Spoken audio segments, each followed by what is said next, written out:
যেই সময় আপনার কনফিডেন্ট আছে যে আমি যদি এখন অজু করি মাগরিবের আগ পর্যন্ত আমার অজু ছুটবে না, অথবা অজু ছুটলেও আমি বলে দিতে পারবো আমার অজু ছুটেছে কিনা। এই যে যারা মুরব্বীগুলো আছে, এই মুরব্বীগুলোর কানের কাছে গিয়ে একটু বলেন কি ব্যাপার বাবাজি, শব্দ শুনতে পেলাম যে অজু আছে তো, দেখেন কনফিউশনে পড়ে যাবে, কনফিউশনে পড়ে যাবে আসলে অজু আছে কিনা। তো আমার আপনার পরিস্থিতি কি হবে? মৃত্যুর পূর্বে আপনি তো তওবা করবেন, তওবা কবুল হলে আল্লাহ সুবহানাহু ওয়া তাআলা আপনাকে ক্ষমা করবেন, মাফ করবেন। কিন্তু তওবা যদি কবুল না হয়, আল্লাহ সুবহানাহু ওয়া তাআলা যদি আপনার তওবাকে গৃহীত না করেন, তবে সেই দিন আপনার পরিস্থিতি কি হবে? মিল্টন ভাইয়ের জন্য দোয়া করে দেবেন। সেই দিন আপনার পরিস্থিতি কি হবে? এই জন্যে দোয়া করতে হবে, তওবা করতে হবে প্রতিনিয়ত। অন্য হাদিসের দিকে লক্ষ্য করলে দেখা যায় আল্লাহর নবী বলতেছেন কুল্লু বানি আদম খাত্তান ওয়া খায়রুল খাত্তাইনা তাওয়াবুন, প্রত্যেক আদম সন্তানই অপরাধী, এর মধ্যে সবচেয়ে উত্তম অপরাধী হচ্ছে যে ব্যক্তি অপরাধ করার পরে তওবা করে, অপরাধ করার পরে আল্লাহ সুবহানাহু ওয়া তাআলার নিকটে ক্ষমা প্রার্থনা করে।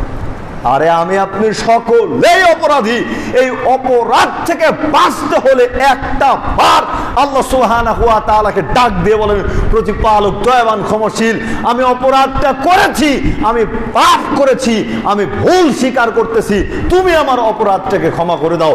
আপনি বলতে যতটুকু না দেরি করবেন, আল্লাহ সুবহানাহু ওয়া তাআলা আপনার অপরাধকে ক্ষমা করতে ততটুকু দেরি করবেন না।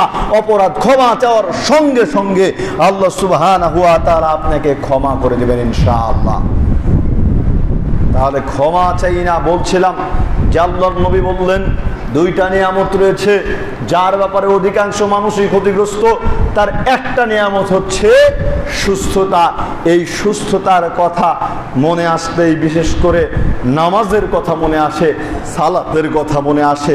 আজকাল মানুষ নামাজ পড়তেই চায় না, সালাত আদায় করতেই চায় না। কি করে বোঝায়? সব আমল ছুটে যাক, সব আমল ছুটে যাক। যদি আমল নামায় নামাজ থাকে, 5 ওয়াক্ত ফরজ সালাত থাকে, আপনার বাঁচার রাস্তা আছে।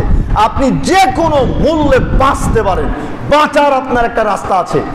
কিন্তু নামাজ যদি না পড়েন, অন্যান্য সব ইবাদত করলেন, কিন্তু আপনার বাঁচার রাস্তা নাই। বাঁচতে হলে অবশ্যই নামাজ আদায় করতেই হবে। কারণ আপনি মুসলমান, নামাজ পড়লে আপনি মুসলমান, নামাজ না পড়লে আপনি অমুসলিম কাফের, আপনার মুসলমান হিসেবে হিসাবই নাই।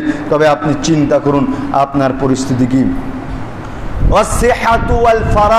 দুই নম্বরে আল্লাহর নবী বললেন যেই নিয়ামত রয়েছে সেই নিয়ামতটা হচ্ছে অবসরতা।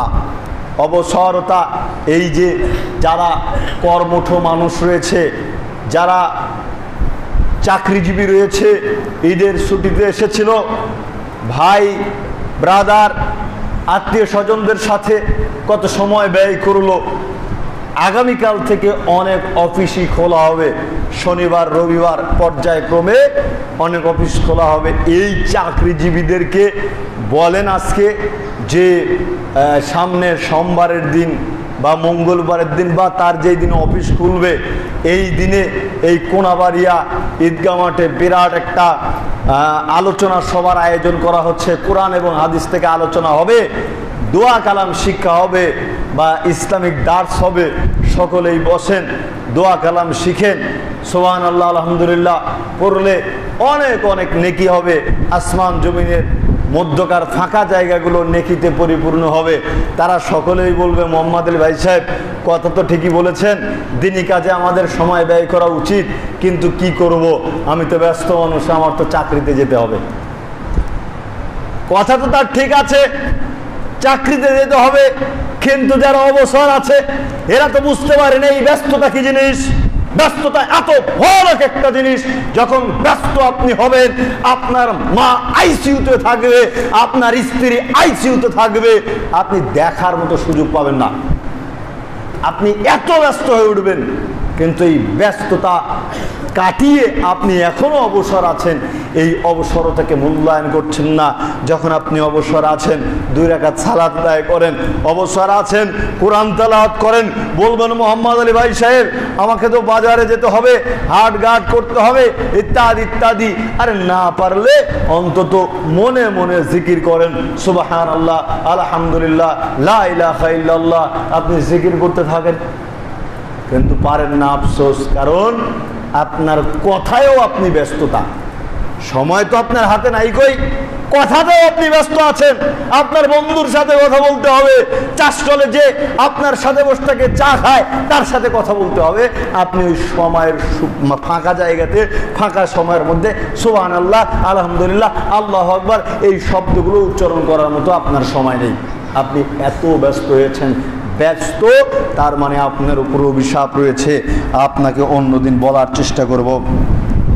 মুস্তাওরিদ রাদিয়াল্লাহু তাআলা বলতেছেন, আল্লাহর নবী বলেছেন, ওয়াল্লাহি মা দুনিয়া ফিল আখিরাহ, মনে রেখো এই পৃথিবীটা হচ্ছে আখিরাতের তুলনায় ততটুকু, ইল্লা মিসলু মা ইয়াজালু আহাদুকুম, তোমাদের কেউ তার আঙ্গুলকে সমুদ্রের মধ্যে চুবালো, অতঃপর সেই আঙ্গুলকে উঠালে আঙ্গুলের মাথায় যতটুকু পানি থাকে এই গোটা পৃথিবীর মূল্য আল্লাহ সুবহানাহু ওয়া তাআলার নিকটে এর চাইতেও কম।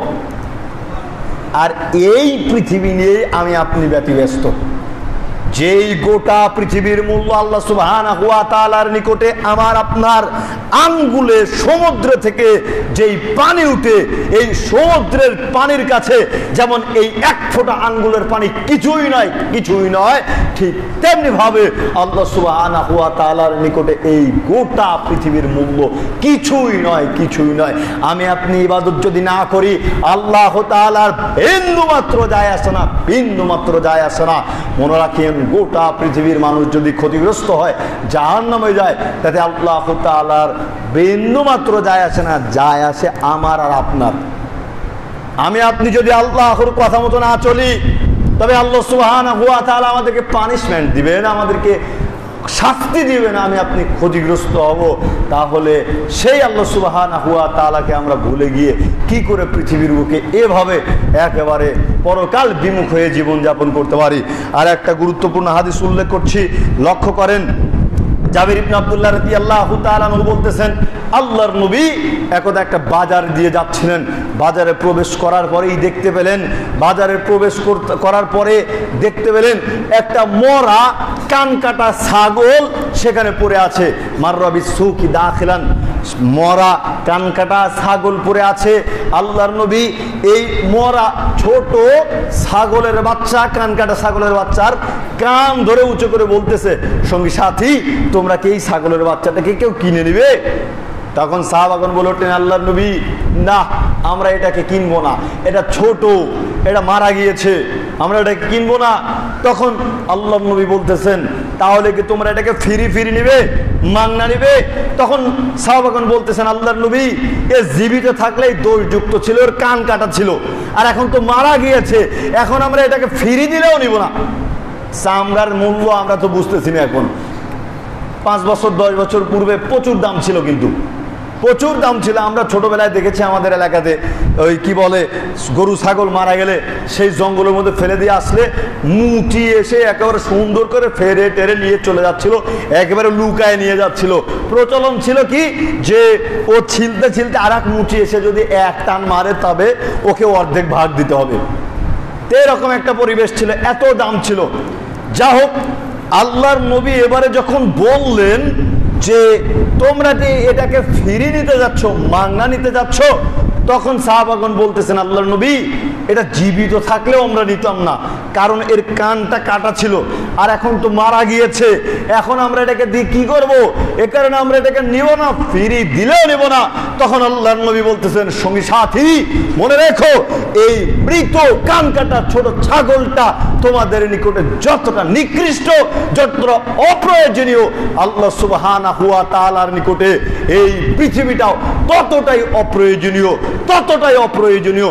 আমি আপনি ইবাদত করি আর না করি তাতে আল্লাহ তাআলার যায় আসে না। ইবাদত আমাকে আপনাকে বাধ্যতামূলক করতে হবে, কারণ আমি আপনি পরকালে নাজাত পেতে চাই, আমি আপনি জান্নাতে যেতে চাই। জান্নাতে যেতে চাইলে পরকালীন জীবনে আল্লাহ সুবহানাহু ওয়া তাআলার সন্তুষ্ট চাইলে অবশ্যই তার আনুগত্য করে তার দেয়া বিধান অনুযায়ী আমাকে আপনাকে জীবন যাপন করতে হবে। নচেত পরকালীন জীবনে কোশ্চিন কালেও আমি আপনি সফলতা অর্জন করতে পারবো না, আমি আপনি সফলতা অর্জন করতে পারবো না। আপনাকে আমি কি বোঝাই, আলোচনার গুরুত্ব আমি আপনাকে বোঝাতে পারলাম না। পৃথিবীতে অনেক ক্ষমতাধর ব্যক্তি ছিল, ফেরাউন, নমরুদ, এদের ক্ষমতা অনেক ছিল, এদের ক্ষমতা অনেক ছিল। হায়রে ফেরাউনের কর্মকাণ্ড, আল্লাহ তাআলাকে মারার জন্য, হত্যা করার জন্য সে টাওয়ার পর্যন্ত নির্মাণ করেছিল। সরে সরে বলেন নাউজুবিল্লাহ। এই ফেরাউনেরও মৃত্যুবরণ করতে হয়েছে, এই ফেরাউনেরও মৃত্যুবরণ করতে হয়েছে। আজকে আমি আপনি যতই ইসলামের বিরুদ্ধে অবস্থান করি না কেন, একটাবার আমাকে আপনাকে চিন্তা করতে হবে, ফেরাউনের চাইতে আমি আপনি শক্তিশালী হতে পারি নাই। ফেরাউন এত শক্তিশালী হওয়ার পরেও তাকে যদি মৃত্যুবরণ করতে হয়, তবে আমাকে আপনাকেও মৃত্যুবরণ করতে হবে। আর মৃত্যু যদি বরণ করি আর মারা যদি যাই, তবে অবশ্যই অবশ্যই পরকালীন জীবনে আল্লাহ সুবহানাহু ওয়া তাআলার নিকটে আমাকে আপনাকে জবাবদিহি করতে হবে, আমাকে আপনাকে জবাবদিহি করতে হবে। ফাহুয়া ফি ঈশাতির রাদিয়া, যদি আমলনামা ভালো হয় তবে আশ্রয়স্থল হবে অতীব সুখ স্বাচ্ছন্দ্যময়, আর যদি আমলনামা খারাপ হয় ফা উম্মুহু হাবিয়া, তবে আশ্রয়স্থল হবে গভীর গহ্বর হাবিয়া। গভীর গহ্বর হাবিয়া হচ্ছে জ্বলন্ত উত্তপ্ত আগুন, জ্বলন্ত উত্তপ্ত আগুন। সেই আগুনের মধ্যে যদি একজন জ্বলন্ত জীবন্ত মানুষকে নিক্ষেপ করা হয়, তবে তার পরিস্থিতি কি হবে, তবে তার পরিস্থিতি কি হবে? আল্লাহ সুবহানাহু ওয়া তাআলা তার বিধান অনুযায়ী আমাদেরকে পৃথিবীতে চলাচল করার তৌফিক এনায়েত করুক। আল্লাহুম্মা আমিন। আখির দাওয়ানা আলহামদুলিল্লাহ।